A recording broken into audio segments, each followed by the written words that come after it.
महोदय, मैं प्रस्ताव करता हूं कि दंड प्रक्रिया संबंधी विधि का समेकन और संशोधन करने के लिए विधेयक को पुनर्स्थापित करने की अनुमति दी जाए। माननीय महोदय, मैं प्रस्ताव करता हूं कि निष्पक्ष विचारणा के लिए साक्ष्य के साधारण नियमों के समेकित करने के और सिद्धांतों का उपबंध करने के लिए विधेयक को पूर्व प्रस्तापित करने का अनुमति दी जाए। एक मिनट माननीय गृह मंत्री जी। प्रश्न ये कि विधेयक को पूर्व प्रस्तावित करने की अनुमति प्रदान की जाए। जो सदस्य इसके पक्ष में हाँ कहें, जो सदस्य विरोध में ना कहें। मेरे विचार में निर्णय हाँ वालों के पक्ष में, हाँ वालों के पक्ष में। माननीय मंत्री द्वारा विधेयक को पूर्व स्थापित किया। अध्यक्ष महोदय, जिस प्रकार से 12B सारे सांसदों को निलंबन कर रहे हैं, महोदय, इसके कारण मैं प्रस्ताव करता हूं कि अपराधों और शास्तियों से संबंधित उपबंधों का समेकन और संशोधन तथा उससे संबंध या उससे आनुषंगिक विषयों को उत्पन्न करने के लिए विधेयक को पुनर्स्थापित करने की अनुमति दी जाए। प्रश्न है कि विधेयक को पूर्व स्थापित करने की अनुमति प्रदान की जाए। जो सदस्य इसके पक्ष में हाँ कहें, जो सदस्य विरोध ना कहें। मेरे विचार में निर्णय हाँ वालों के पक्ष में, हाँ वालों के पक्ष में। माननीय मंत्री जी विधेयक। माननीय मंत्री जी कुछ कहना चाहते हैं इस पे? हाँ। सभापति महोदय, माननीय अध्यक्ष जी, सबसे पहले तो आज 18 साल की उम्र में देश के लिए बलिदान देने वाले महान क्रांतिकारी खुदीराम बोस की पुण्यतिथि है। मैं पूरे सदन के सामने शीश झुकाकर उनको नमन करना चाहता हूं और उनकी स्मृति से प्रेरित होकर युगों युगों के लिए जो युवा देश के लिए काम करेंगे, वो सब के लिए महान क्रांतिकारी खुदीराम बोस जी का जीवन प्रेरणा के स्रोत हमेशा के लिए रहेगा, इसका मुझे विश्वास है। माननीय अध्यक्ष जी, आज का ऐतिहासिक दिवस है। आज के ही दिन दादरा नगर हवेली का भारतीय संघ में विलय हुआ था और भारतीय संघ एक प्रकार से संपूर्ण राष्ट्र बना था। माननीय अध्यक्ष जी, आज जब मैं ये 3 विधेयक लेकर आया हूं, उस वक्त आजादी के अमृत महोत्सव का समापन हो रहा है और आजादी के अमृत काल की शुरुआत होने का समय है। 15 अगस्त से आजादी का अमृत महोत्सव समाप्त होगा और 16 अगस्त से आजादी की 75 साल से 100 साल की यात्रा की शुरुआत होगी, जो निश्चित रूप से महान भारत की रचना करेगी। प्रधानमंत्री नरेंद्र मोदी जी ने इस देश के सामने गत 15 अगस्त को लाल किले की प्राचीर से अपना उद्बोधन देते हुए 5 प्रणों को देश की जनता के सामने रखा था। माननीय अध्यक्ष जी, ये 5 प्रण में से एक प्रण था कि हम गुलामी की सभी निशानियों को हम समाप्त कर देंगे, हमारे मन से वो बोझ को दूर करेंगे। माननीय अध्यक्ष जी, आज मैं जो 3 विधेयक एक साथ लेकर आया हूं, वो तीनों विधेयक एक प्रकार से मोदी जी ने जो 5 प्रण लिए हैं, उसमें से एक प्रण की अनुपालना करने वाले हैं। माननीय अध्यक्ष जी, ये तीनों विधेयक दंड विधान प्रक्रिया, क्रिमिनल जस्टिस सिस्टम को बेसिक कानून, इसके लिए मूलभूत कानून ये 3 विधेयकों के अंदर है। एक है इंडियन पिनल कोड जो 1860 में बनाया गया, दूसरा है क्रिमिनल प्रोसीजर कोड जो 1898 में बनाया गया और तीसरा है इंडियन एविडेंस एक्ट जो 1872 में बनाया गया।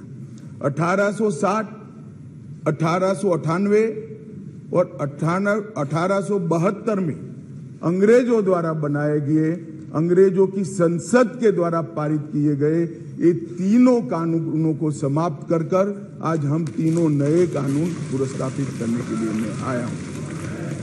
माननीय अध्यक्ष जी, इंडियन पिनल कोड 1860 की जगह भारतीय न्याय संहिता 2023 अब एस्टैब्लिश होगी। क्रिमिनल प्रोसीजर कोड 1898 की जगह भारतीय नागरिक सुरक्षा संहिता प्रस्तावित होगी और इंडियन एविडेंस एक्ट 1872 की जगह भारतीय साक्ष्य अधिनियम 2023 प्रस्तावित होगा।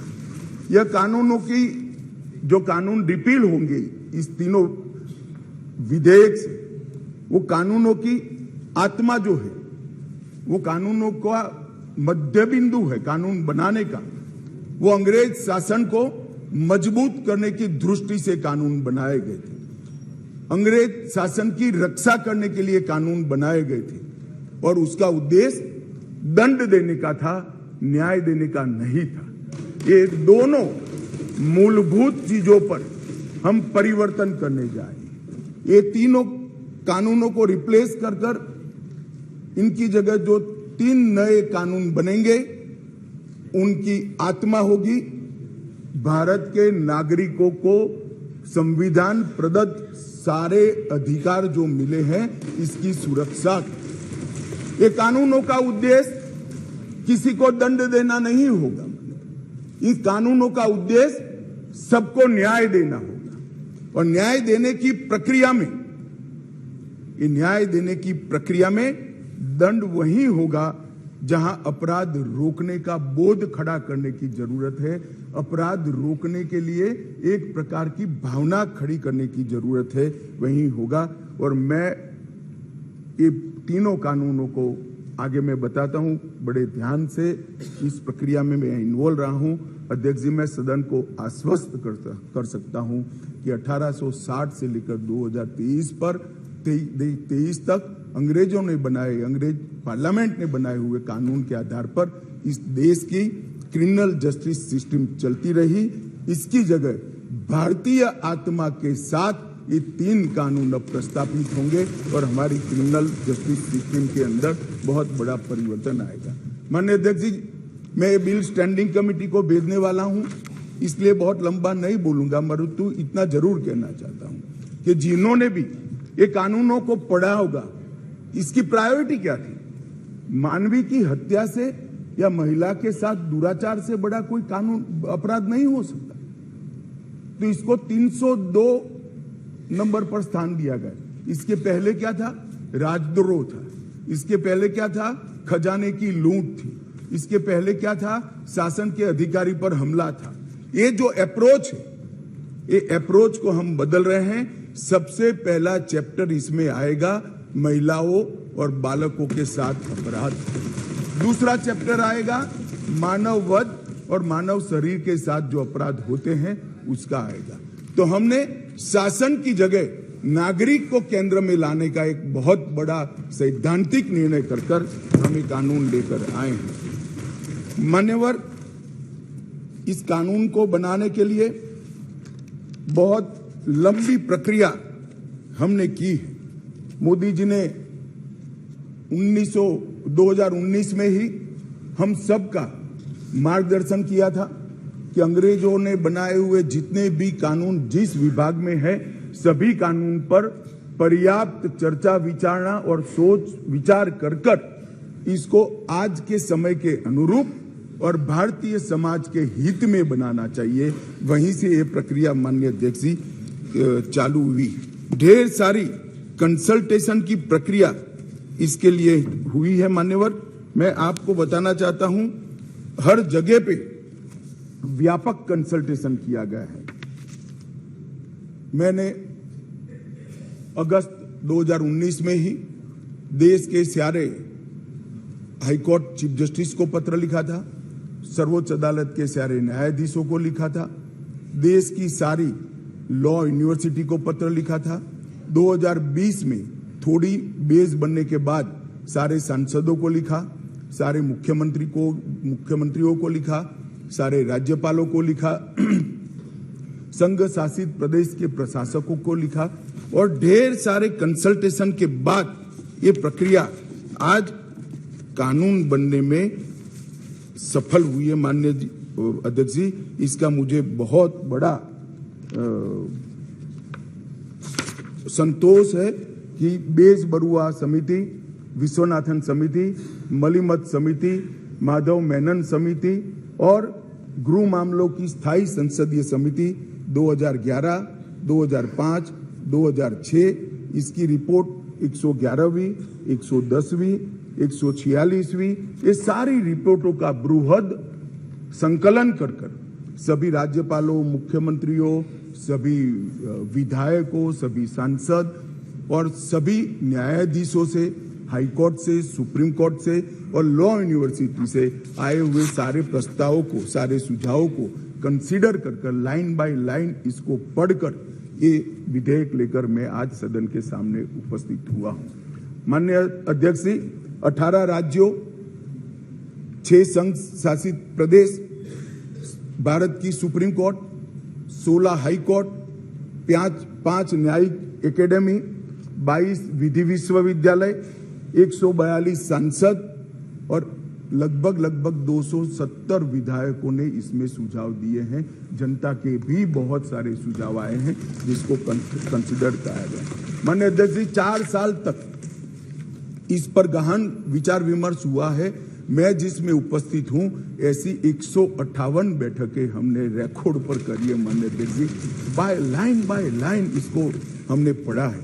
मान्यवर, भारतीय नागरिक सुरक्षा संहिता जो सीआरपीसी को रिप्लेस करेगी, इसमें अब 533 धाराएं बचेगी, 160 धाराओं को बदल दिया गया है, 9 धाराएं नई जोड़ी गई है और 9 धाराओं को निरस्त किया गया है। भारतीय न्याय संहिता जो आईपीसी को रिप्लेस करेगी, इसमें अब पहले 511 धाराएं थी, इसकी जगह 356 धाराएं होगी, 175 धाराओं में बदलाव हुआ है, 8 नई धाराएं जोड़ी गई है और 22 धाराएं निरस्त कर दी गई है। भारतीय साक्ष्य अधिनियम जो एविडेंस एक्ट को रिप्लेस करेगा, इसमें 170 धाराएं होगी, पहले 167 थी, 23 धाराओं में बदलाव किया है, 1 धारा नई जोड़ी गई है और 5 धाराएं निरस्त की है। मान्यवर, मैं सदन को बताना चाहता हूं, ये तीनों कानूनों में गुलामियों की निशानी से भरे हुए कानून। सबसे पहले तो इसको ब्रिटेन की पार्लियामेंट ने पारित किया था, हमने अडॉप्ट किया था, यहीं से शुरुआत होती। परंतु इसके अलावा आज भी जो कानून आज इससे निरस्त होंगे, जब सदन पारित करेगा तब वो कानूनों के अंदर कुछ शब्द थे मैं जरूर कहना चाहता हूं, जिससे हमें मालूम पड़ेगा कि 75 साल तक हम किस कानूनों के आधार पर क्रिमिनल जस्टिस सिस्टम को चलाए हैं। पार्लियामेंट ऑफ यूनाइटेड किंगडम का जिक्र है, प्रोविंशियल एक्ट का जिक्र है, notification by the crown representative का जिक्र है, लंदन गैजेट का जिक्र है, ज्यूरी और बैरिस्टर का जिक्र है जो हमारे यहाँ कब के चले गए, लाहौर गवर्नमेंट का जिक्र है, कॉमनवेल्थ के प्रस्तावों का जिक्र है, United kingdom of great Britain and Ireland parliament का जिक्र है, हर मेजेस्टी और बाय द प्रीवी काउंसिल, ऐसे हर जगह रेफरेंस दिए हुए हैं। Copies and extracts content in the London gadget, इसके आधार पर एक कानून को बनाया गया है। Possession of the British crown, इसका भी जिक्र आज भी है। Court of justice in England, इसका भी जिक्र 33 से ज्यादा जगहों पे है। हर मैजेस्टी डोमिनियंस का इस अधिनियम के अंदर ढेर सारे जिक्र है। टोटल 475 जगह ये गुलामी की निशानियों को समाप्त कर आज हमने नया कानून मान्यवर लेकर आए। माननीय अध्यक्ष जी, इस कानून से हमने नए युग को जोड़ने का भी प्रयास किया है। हमारी क्रिमिनल जस्टिस सिस्टम में बहुत समय लगता है। कानून में कोई कानून की अदालत में जाए तो न्याय इतनी देर से मिलता है कि न्याय का कोई मतलब ही नहीं। लोगों की श्रद्धा उठ गई है, कोर्ट में जाने से डर है। मैं गुजरात का कानून मंत्री भी रहा हूं, विधि मंत्री भी रहा हूं। कई लोगों ने मुझे कहा था कि साहब पनिशमेंट की कोई जरूरत ही नहीं। मैंने बोला क्यों? कि कोर्ट में जाना इटसेल्फ पनिशमेंट है। इस प्रकार की मानसिकता लोगों के दिमाग में करके हमने इसीलिए आधुनिक से आधुनिक तकनीक को इसके अंदर समाहित करने का निर्णय किया है। माननीय अध्यक्ष जी, दस्तावेजों की परिभाषा का विस्तार कर इलेक्ट्रॉनिक या digital record, email, server longs, computer, smartphone, laptop, SMS, website, locational साक्ष्य, डिवाइस पर उपलब्ध मेल और मैसेजेस, ये सभी को कानूनी वैधता देता है, जिससे अदालतों के अंदर जो कागजों के ढेर लगते हैं, अंबार लगते हैं, वो समाप्त हो जाएंगे। एफआईआर से केस डायरी और केस डायरी से चार्जशीट और चार्जशीट से जजमेंट तक की सारी प्रक्रिया को डिजिटलाइज करने का प्रावधान इस कानून के अंदर मैं लेकर आया हूं। अदालत की सभी कार्यवाही को टेक्नोलॉजी के माध्यम से करने के लिए हम करते हैं। अभी आरोपी की पेशी ही सिर्फ वीडियो कॉन्फ्रेंस से हो सकती है, अब संपूर्ण ट्रायल क्रॉस सहित की वो वीडियो कॉन्फ्रेंस से होगी। शिकायतकर्ता और गवाहों का परीक्षण भी होगा, जांच पड़ताल और मुकदमे में साक्ष्यों का रिकॉर्डिंग जो करना है वो भी होगा, और उच्च न्यायालय के मुकदमे और सभी अपीलीय कार्यवाही भी डिजिटली संभव होगी। माननीय अध्यक्ष जी, बारे में कोई गोता ही न हो जाए, इसलिए हमने नेशनल फॉरेंसिक साइंस यूनिवर्सिटी और देश भर के सारे विद्वानों को, इस विषय के विद्वानों के साथ बैठकर इसकी चर्चा कर टेक्नोलॉजी के एक्सपर्ट के साथ बैठकर उसको बनाया गया है। सर्च और जब्ती के वक्त मान्यवर हमने कई सारे ऐसे प्रावधान किए हैं जिससे निर्दोष नागरिक को फंसाया न जा सके। सर्च और जब्ती के वक्त ढेर सारी ऐसी फरियादें मेरे यहाँ रख दिया गया, मेरे यहाँ था नहीं, पुलिस लेकर आई, रख दिया। अब हमने सर्च और जब्ती में वीडियोग्राफी को कंपलसरी करा है, जो अब वीडियोग्राफी केस का हिस्सा होगी। पुलिस द्वारा ऐसी रिकॉर्डिंग के बिना कोई भी चालान, चार्जशीट रखा जाएगा वो वैध नहीं होगा। हमारा दोष सिद्धि का प्रमाण बहुत कम है। आजादी के 75 साल के बाद भी हम दोष सिद्ध नहीं कर पाते हैं मान्यवर। इसीलिए फॉरेंसिक साइंस को हमने बहुत बढ़ावा देने का काम किया है। देश के प्रधानमंत्री जी ने एक ऐतिहासिक निर्णय लिया है नेशनल फॉरेंसिक साइंस यूनिवर्सिटी बनाने का। मैं इस सदन के माध्यम से पूरे देश को आश्वस्त करना चाहता हूं कि 3 साल के बाद हर साल 33,000 फॉरेंसिक साइंस के एक्सपर्ट और साइंटिस्ट इस देश को मिलेंगे। ये इसलिए किया गया कि कानून हम लेकर आने वाले थे मान्यवर। एक कानून में हमने लक्ष्य रखा है कि दोष सिद्धि के प्रमाण को, कन्विक्शन रेशियो को 90% से ऊपर लेकर जाना है, ये हमारा लक्ष्य है। इसलिए हमने एक महत्वपूर्ण प्रावधान किया है कि 7 वर्ष या उससे ऊपर की सजा जिस धाराओं में है वो सभी क्राइम सीन पर फॉरेंसिक टीम की विजिट को हम कंपलसरी कर रहे हैं। और मान्यवर, इसके माध्यम से एक वैज्ञानिक साक्ष्य, एक साइंटिफिक एविडेंस पुलिस के पास होगा, जिसमें कोर्ट में दोषियों को बरी होने की संभावना बहुत कम हो जाएगी। माननीय, ये दोनों चीजें हैं। इसमें एक ऐसा सवाल कुछ एक्सपर्ट्स ने बताया था कि ये इसके लिए शायद देश अभी तैयार नहीं है। एक कानून में हमने ये भी प्रोविजन रखा है कि इलेक्ट्रॉनिक तरीके से केस चलाने के लिए कोर्ट, जिला, राज्य, ये सभी प्रकार के नोटिफिकेशन निकलने के बाद ही वो अप्लाई होगा। मानो एक कोर्ट किसी राज्य ने तैयार कर दी तो वो कोर्ट नोटिफाइड कर सकते हैं। एक जिला जब हो जाएगा तो वो जिला नोटिफाइड कर सकते हैं। एक क्षेत्र हो जाएगा तो क्षेत्र।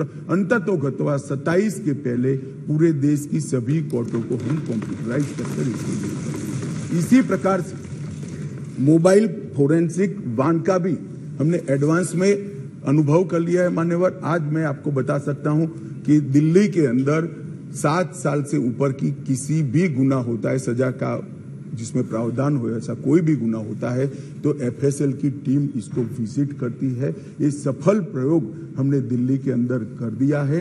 बेंगलुरु में अब सरकार बदल गई, भगवान जाने क्या होगा, मगर हमारी सरकार थी तब बेंगलुरु में भी इस प्रयोग की शुरुआत की थी। इसके लिए हमने मोबाइल एफएसएल के कंसेप्ट को लॉन्च किया है और सफल कंसेप्ट है मान्यवर।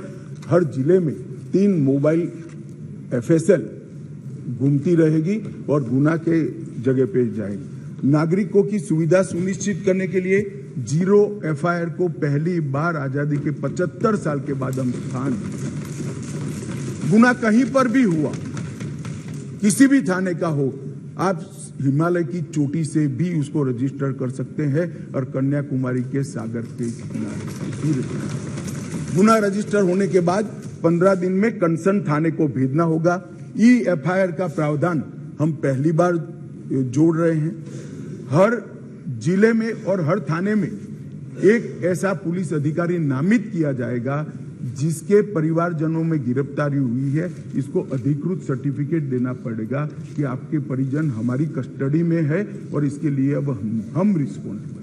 कई बार पकड़कर पुलिस 4-4 दिन तक कोई जवाब नहीं देती है मान्यवर, और वहां पर उनको कोर्ट में जाना है और इसकी जगह अब वो ऑनलाइन भी सूचना देनी पड़ेगी और व्यक्तिगत सूचना भी देनी पड़ेगी। यौन हिंसा के मामले में पीड़िता का बयान कंपलसरी कर दिया गया है और यौन उत्पीड़न के मामले में बयान का वीडियो रिकॉर्डिंग भी अब कंपलसरी कर दिया है। मान्यवर, पुलिस को 90 दिन में जिसने फरियाद की है इसका स्टेटस देना हमने कंपलसरी कर दिया है।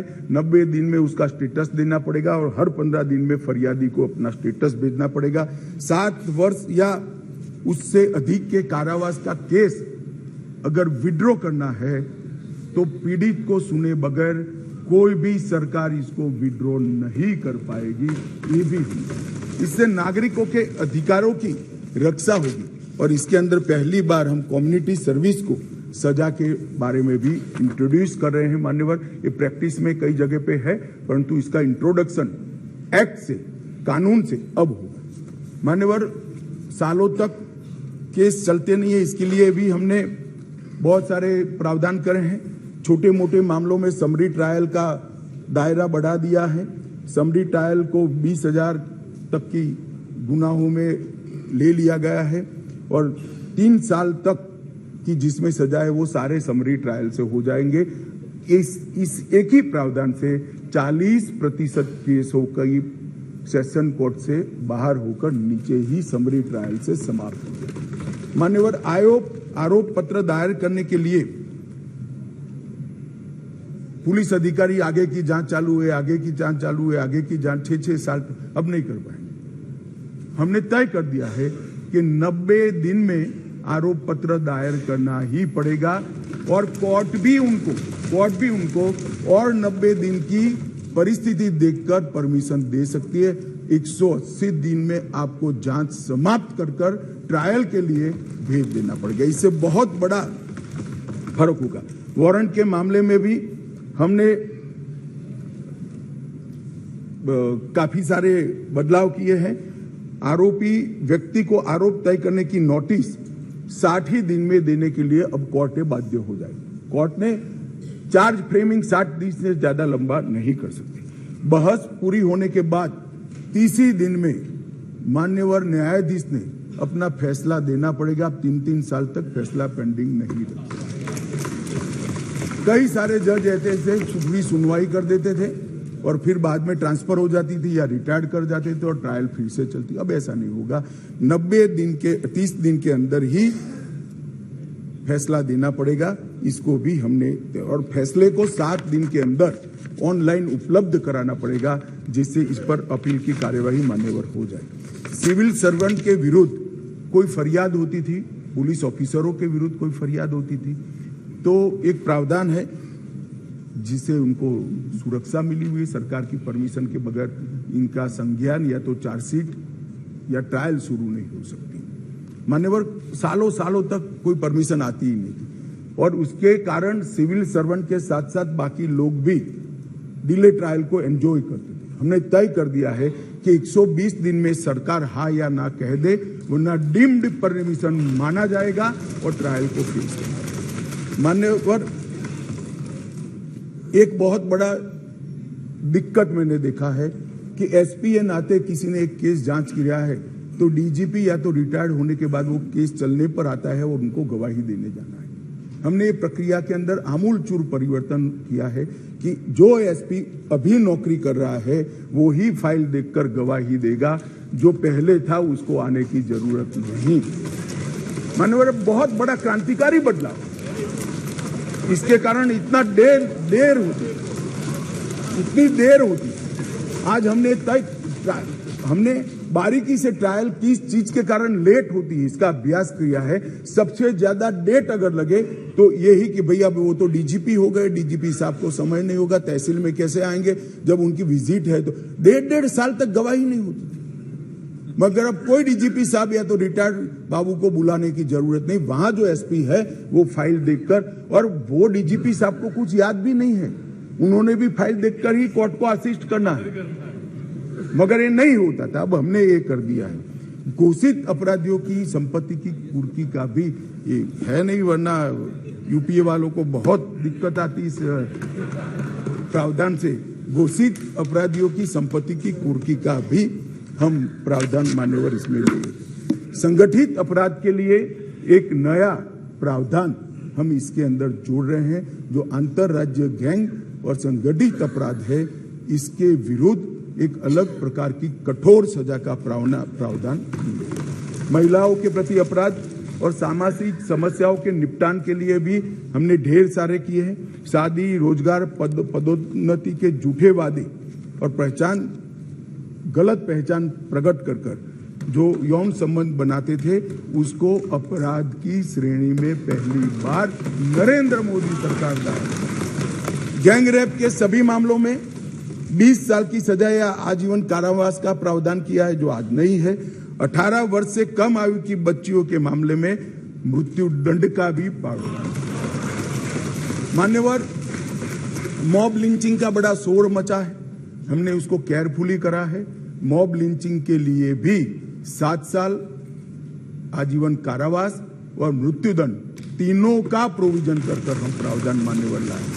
स्नेचिंग के लिए चाहे मोबाइल का हो चाहे महिलाओं की चेन का हो, कोई प्रावधान नहीं था। बहुत सारे लोग छूट जाते थे क्योंकि वो चोरी भी नहीं होती थी, स्नेचिंग का प्रावधान भी नहीं था। अब स्नेचिंग का भी प्रावधान ले मान्यवर। एक 324 इसमें गंभीर चोट के कारण निष्क्रियता की स्थिति हो जाती थी, मानो कोई अपाहिज हो गया, ब्रेन डेड हो गया, मृत्यु नहीं हुई, पूरा पैर कट गया, हाथ कट गया, तो भी 7 साल की सजा थी। और किसी को थोड़ा लगा, रिपेयर होकर 1 सप्ताह में अस्पताल से बाहर आ गया, तो भी 7 साल। हमने दोनों को अलग कर दिया। हमेशा के लिए अपंगता अगर आती है या ब्रेन डेड होता है तो इसकी सजा को 10 साल या तो आजीवन कारावास में बदलना। बच्चों द्वारा अपराध करने वाले व्यक्ति के लिए, बच्चों के साथ अपराध करने वाले व्यक्ति के लिए सजा को बढ़ाया गया है, 7 से 10 साल किया गया है। पहले जुर्माना काफी कम था, अनेक प्रोविजन में जुर्माने को बढ़ाने का भी काम किया है। मान्यवर,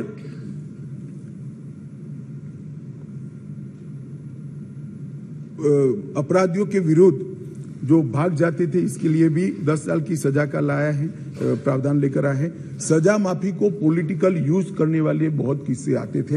अब हमने कह दिया है कि अगर किसी को सजा माफ करनी है तो मृत्यु की सजा को आजीवन कारावास में बदल सकते हैं। आजीवन कारावास की सजा को 7 साल तक ही माफ कर सकते हैं। 7 साल के कारावास को 3 साल तक ही माफ कर सकते हैं।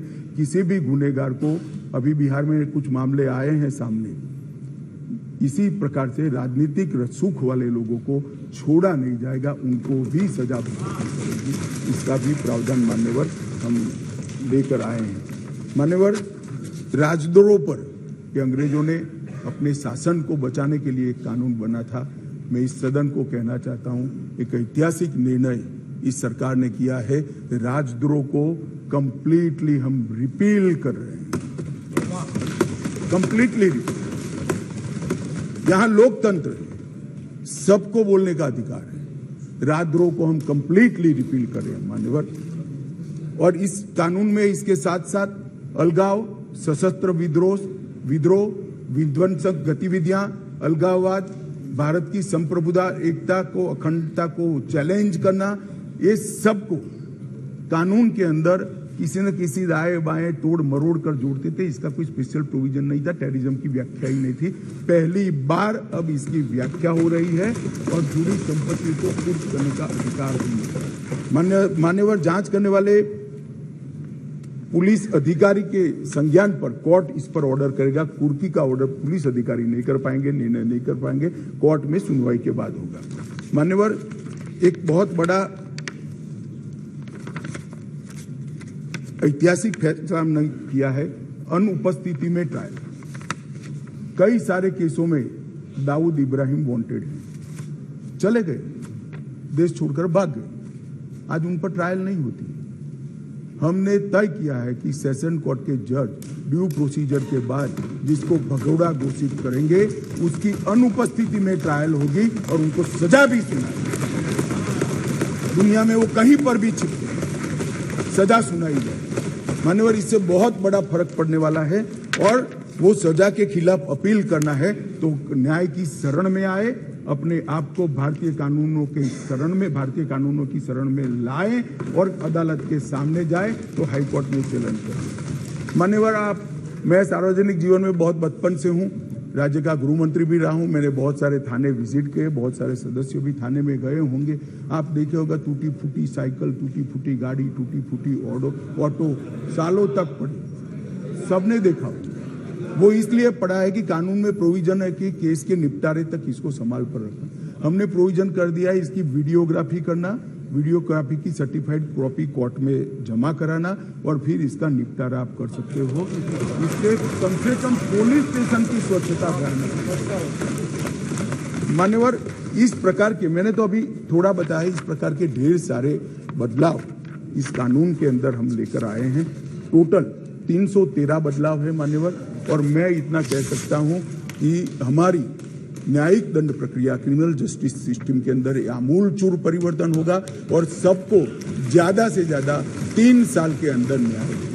मान्यवर, इसमें पुलिस अधिकारियों को भी जवाबदेह किया है, वकीलों को भी जवाबदेह किया है और न्याय करने वाले के लिए भी मर्यादाएं रखी। इसमें महिलाओं का और बच्चों का विशेष ध्यान दिया गया है। अपराधियों को सजा हो इसकी चिंता की गई है और पुलिस अपने अधिकारों का दुरुपयोग न कर पाए, ऐसा भी। इसके अंदर राजद्रोह जैसे कानूनों को एक और हम निरस्त कर रहे हैं तो दूसरी ओर धोखा देकर महिला का शोषण करने वाले और मॉब लिंचिंग जैसे जघन्य अपराध करने वालों को दंडित करने का भी। एक और हमने राजद्रोह को रिपील किया है, दूसरी ओर संगठित अपराध और टेररिज्म पर नकेल कसने का काम भी हमने किया है। मान्यवर, मैं मानता हूं कि तीनों संहिता अपने आप में संपूर्ण है, परिपूर्ण है, परंतु 1807, 1828, 88 और 1878 से कानून प्रचलन में कोई भी व्यक्ति, कोई भी डिपार्टमेंट या कोई भी व्यक्तियों का समूह इसको कंप्लीट नहीं कर सकता। इसलिए मैंने निर्णय किया है मान्यवर कि इस कानून को मैं स्टैंडिंग कमेटी को, गृह विभाग की स्टैंडिंग कमेटी को देना चाहता हूं, जिससे पक्ष विपक्ष सभी संसद सभ्य इस पर अपना, काफी संसद सभ्यों ने दिया है, परंतु इस पर काफी अच्छी सोच विचार हो।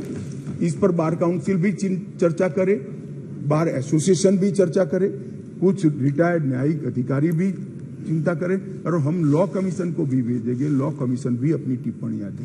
तो कुल मिलाकर ये सब आने के बाद ये विधेयक को उचित परिवर्तन करने के बाद मैं फिर से इस सदन के लिए आऊंगा।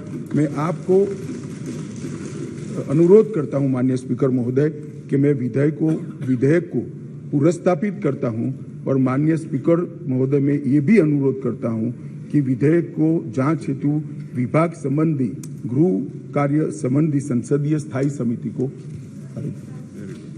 एक मिनट, प्रश्न ये कि विधेयक को